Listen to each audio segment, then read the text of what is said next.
In the next turn of the story, progress gives way to pressure, the fallout of the contract's exposure closing in until every character is compelled to reckon with its meaning.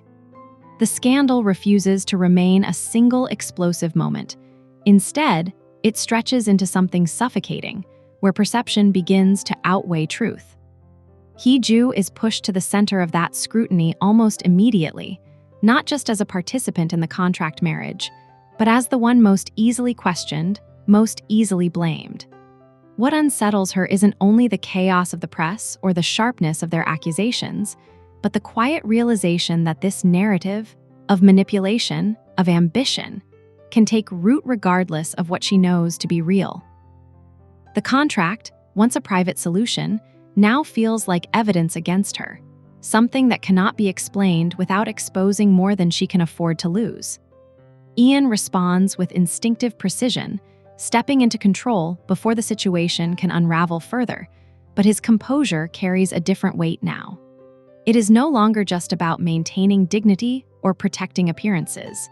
It is about containing damage that is already spreading beyond his reach. Even as he shields Hee-Joo from immediate harm, there is an undercurrent of urgency in his actions, a sense that he is calculating outcomes faster than he can prevent them. His decision to withdraw from public engagements and return to the palace signals a shift from reaction to strategy, placing distance between them and the chaos while entrusting others to manage what remains outside.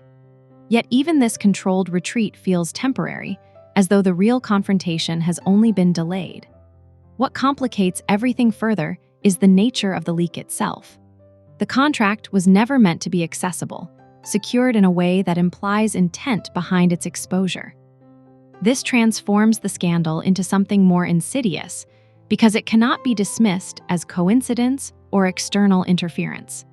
The circle of those who knew about it is painfully limited, forcing suspicion inward rather than outward.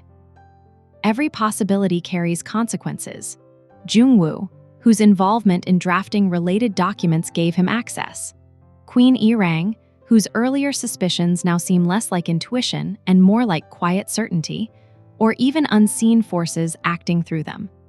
The uncertainty doesn't erupt into direct accusations, but it lingers, threading tension through every interaction, making trust feel provisional rather than secure. Jung-woo's role becomes particularly difficult to interpret within this shifting landscape.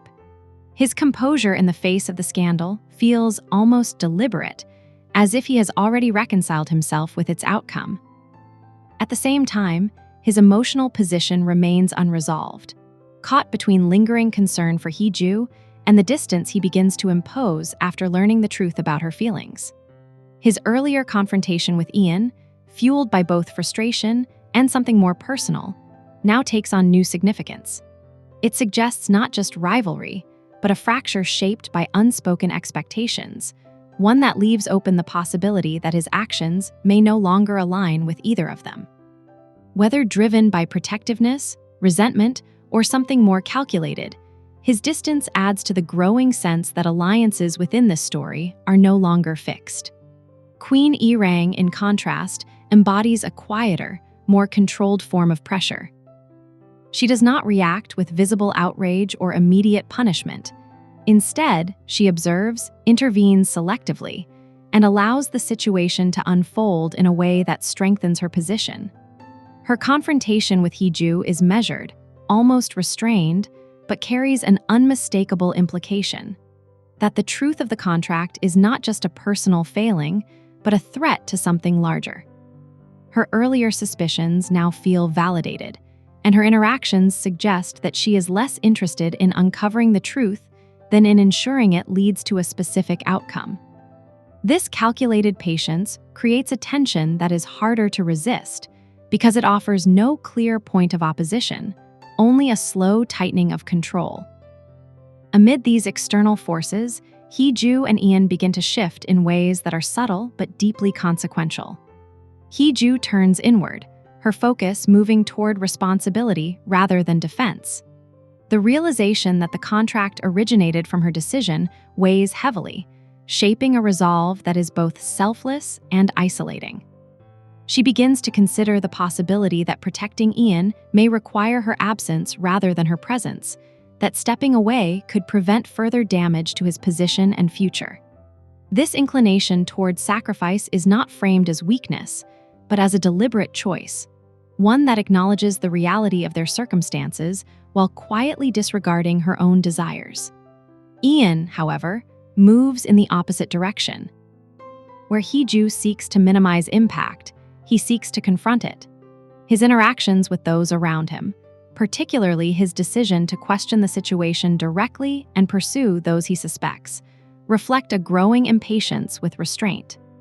This shift reveals a side of him that is less concerned with maintaining order and more driven by the need to reclaim control, even if doing so risks escalation. His attempt to confront potential sources of the leak underscores this tension, suggesting that his composure is no longer entirely stable, but held together by determination rather than certainty. This divergence in their responses begins to create a quiet distance between them. It is not marked by overt conflict, but by a misalignment of intent, each acting in ways that are meant to protect the other, yet inadvertently pulling them further apart. Moments of closeness still exist, often appearing unexpectedly and without resolution, revealing that their connection remains intact beneath the strain. These moments are not enough to counterbalance the larger forces at work, but they serve as reminders that what exists between them has already moved beyond the boundaries of the original agreement. At the same time, external pressures continue to reinforce this separation. Jung-woo's refusal to engage when Hee-Joo reaches out leaves her increasingly isolated, while Queen Irang's calculated interventions ensure that she remains under scrutiny. Ian's own choices, particularly when he allows frustration or focus to override emotional connection, add to this sense of distance, even if unintentionally. The question is no longer simply about the validity of their marriage or the consequences of the scandal, but about the choices each of them is willing to make in response to it. Hee-Joo's willingness to take responsibility, even at personal cost, stands in contrast to Ian's determination to protect and preserve what they have. These opposing impulses do not cancel each other out. Instead, they heighten the tension, creating a situation where resolution requires not just action, but alignment. Beneath all of this, however, lies something more difficult to ignore. The contract may have defined the beginning of their relationship, but it no longer defines its meaning. The feelings that have developed between them exist independently of the agreement that brought them together, and this reality complicates every decision they face. This is no longer a situation that can be managed quietly or contained through careful planning. It requires decisions that will endure, leaving their mark not just on Hee-Joo and Ian, but on everyone whose lives intertwine with theirs.